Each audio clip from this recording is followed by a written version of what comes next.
The Naked Gun, the legacy sequel to Leslie Nielsen's comedy classic, has just come out, so here's my spoiler-free review. And going into this movie, I was really excited for it, as we just don't get that many comedy movies these days. Of course, Happy Gilmore 2 just came out, and we did have that Looney Tunes movie a couple months ago, but not only are they rare to come by, there's a specific style of comedy I haven't seen in years. You know, the Mel Brooks and Zucker Brothers style comedy that you see in Airplane, Top Secret, or Spaceballs. The Naked Gun franchise is part of that parody movie category, and hearing that they're making a sequel to that with Liam Neeson really made me happy. Of course, I had my reservations and doubts all the way to when I sat in my seat, but the off-screen talent with Seth MacFarlane producing and the director having really good background in comedy made me excited. And having sat down and watched the movie with my high expectations, I'm surprised to say, it's better than I could have expected. There were multiple times when my theater just roared with laughter. I don't think 2 minutes went by without a laugh, and I had a really good theater. Like, if you want to see this movie, watch it soon because this is best experience with a big packed crowd on opening night. It really makes me happy to see these type of films getting made again. This was Spinal Tap 2, Spaceballs 2, and Scary Movie 6 coming out soon. I'm gonna call it early. This is the start of the resurrection comedy movies, and that makes me really excited. Okay, maybe I'm getting a little ahead of myself. I won't pretend that every joke made me laugh, but surprisingly, there were no jokes that made me cringe either. You know how when you watch a comedy movie, there's at least 10 or 20 jokes that make you roll your eyes or make you cringe? This film does not have any scenes like that. At the very least, the jokes will make you amused or you'll smile a little bit, but there's just so many jokes every minute. It comes to the point where when the film goes 30 or 40 seconds without a joke, it feels weird because you're so used to it, which may become annoying after a while, but this film has just a perfect runtime. Seriously, the runtime is 85 minutes. I can't remember the last time a theatrical film was 90 minutes since maybe A Quiet Place. It doesn't overstay its welcome, even the credits have jokes in them that keep you entertained. But I think it's time we talk about the film itself because Liam Neeson kills it. This may be a hot take that'll make some people mad, but screw it, he's just as good, if not a little bit better than Leslie Nielsen.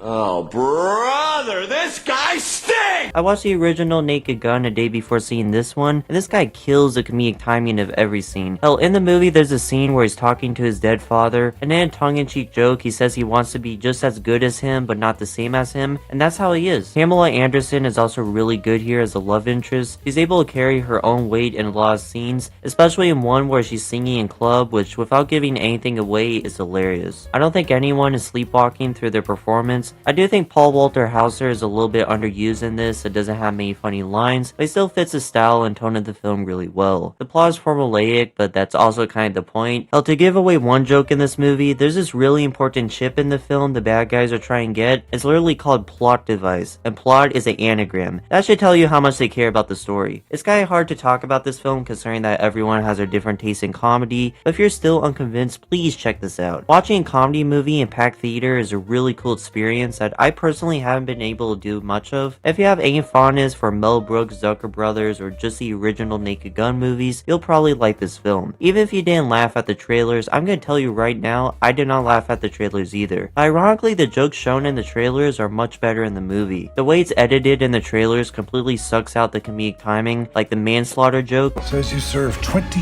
years for man's laughter. You mean manslaughter? Must have been quite the joke. Is in a completely different order in the movie, and the joke where the guy is looking through those thermal glasses to spy on them. This oven is disgusting. In the movie, there are layers to that joke that you don't see in the trailer that makes it hilarious. Not to bash the marketing team, it's really hard to market comedy films without giving away the funniest jokes, but it really doesn't do the film justice. I'll give it an 8.5 to a 9 out of 10. If you've seen this movie already, tell me in the comments what you thought, and tell me if you want to see more movie reviews. I know I've been making ranking videos on this channel, but if this video catches on, I'd be happy to review weapons or one battle after another. With that said, follow me on Letterboxd and Instagram, and have a good day.